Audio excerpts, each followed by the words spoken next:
Hi friends, welcome to my channel. అందరికీ నమస్తే. ఈ వీడియోలో మీకు నేను దొండకాయ ఫ్రై ఎలా చేసుకోవాలో చూపిస్తానండి. దొండకాయ ఫ్రై అంటే చాలా విధాలుగా చేస్తారు. అయితే నేను ఇది ఉల్లి కారంతో ఎలా ప్రిపేర్ చేసుకోవాలో చూపిస్తానండి. అంటే ఉల్లిపాయ ముద్ద, ఎండుమిర్చి ఇవన్నీ కలిపి కొంచెం ఒక ముద్దను ప్రిపేర్ చేసి దాంతో చేస్తానన్నమాట. అది ఎలా చేయాలో చూసేద్దాం మరి.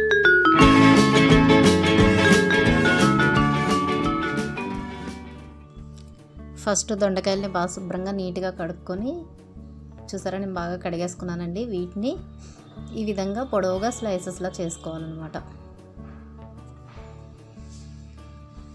ఇప్పుడు స్టవ్ వెలిగించుకొని బాండీ పెట్టుకొని ఇలాగ ఒక 6 టేబుల్ స్పూన్స్ వరకు నేను ఆయిల్ వేసానండి. ఫ్రైస్ అంటే కొద్దిగా ఆయిల్ ఎక్కువే పడుతుంది కదా, అలానే దీనికి కూడా కొంచెం మరీ ఎక్కువగా కాకుండా కొద్దిగా ఎక్కువగానే వేసాను అనమాట.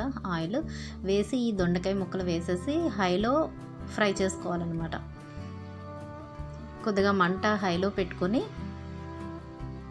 వేయించుకుంటూ ఉండాలి. మనం దగ్గరే వేయిస్తూ ఉండాలి హైలో మంట పెట్టి. ఎంతవరకు అంటే కొంచెం నేను మీకు చూపిస్తాను చూడండి, అంతవరకు వేయించుకుంటూ ఉండాలి, ఇంకా వేయించాలి. ఈ దొండకాయ ముక్కల్ని మనం కొబ్బరికాయ వేసుకొని చేసుకుంటాము, రౌండ్గా చక్రాల్లా కోసి కూడా ఫ్రై చేసుకుంటాం కదా, ఇది ఒక టైప్ అనమాట. ఇదైతే కొంచెం ఆనియన్ ముద్దని ప్రిపేర్ చేసుకొని మనం అది వేసి చేస్తాం, చాలా బాగుంటుందండి. చూడండి, ఇలా అయిపోవాలన్నమాట. ఇప్పుడు వరకు కూడా మనం హైలోనే వేయించుకోవాలి. హై ఫ్లేమ్ మీదే పెట్టుకొని వేస్తూ ఉంటే ఇలా అయిపోతాయండి. ఇలా అయిపోయిన తర్వాత వీటిని మీడియం ఫ్లేమ్కి తగ్గించేసుకోవాలి. మంట తగ్గించుకొని ఇప్పుడు ఉల్లిపాయ ముద్ద ప్రిపేర్ చేసుకుందాము. చూడండి, ఈ వెల్లుల్లి రేకలు నేను ఒక 10 వరకు తీసుకున్నాను. అలానే ఒక పావు టీ స్పూన్ జీలకర్ర తీసుకున్నాను. ఒక స్పూన్, ఇంచుమించు ఒక స్పూన్ ఉంటుందండి, ధనియాలు తీసుకున్నాను. ఒక 5 ఏమో ఎండుమిర్చి తీసుకున్నాను. అలానే ఆనియన్స్ అయితే ఒక పెద్దది, ఉల్లిపాయ అయితే ఒక పెద్దది తీసుకోవచ్చండి. ఇవి చిన్నవి కదా, నేను 1.5 ఉల్లిపాయ తీసుకున్నాను. అవన్నీ కూడా చిన్న పీసెస్ కింద కట్ చేసుకున్నాను. ఇవన్నీ ఒక జార్లో వేసుకొని, మిక్సీ జార్లో వేసుకొని మెత్తగా పేస్ట్ చేసుకోవాలి. నేనైతే పేస్ట్ చేసేసానండి. చూడండి, ఇలా వచ్చిందనమాట పేస్ట్ అనేది. ఉల్లికారం అన్నమాట ఇది. ఇప్పుడైతే ఇవి చూడండి, ఇవి ఇలా నెమ్మదిగా సిమ్లో పెట్టుకున్నాం కదా, మనం మంట తగ్గించుకున్నాం కదా, దీనిలో కొంచెం పసుపు, సాల్ట్, తగినంత సాల్ట్ వేసుకొని వేయించుకోవాలి. ఇవి కొద్దిగా వేగిన తర్వాత దీనిలో మనం ఇంతకుముందు ప్రిపేర్ చేసుకున్నాం కదా ఉల్లికారం ముద్ద, దీన్ని ఒక 2 స్పూన్లు వేసుకుంటున్నాను నేనైతే. ఫస్ట్ ఒక 2 స్పూన్లు వేసుకొని కలుపుకొని చూసుకోవాలి. చూడండి, ఇక్కడ నేను బాగా మిక్స్ చేస్తాను అనమాట. బాగా కలుపుకున్నాను, నేను కలిసిపోయింది. ఇక్కడ చూడండి, 2 స్పూన్స్ వేసాను కదా ఉల్లిపాయ ముద్ద అనేది. ఇలానే మనకి ముక్కలా ఉండాలి అనుకుంటే ఇది సరిపోతుంది.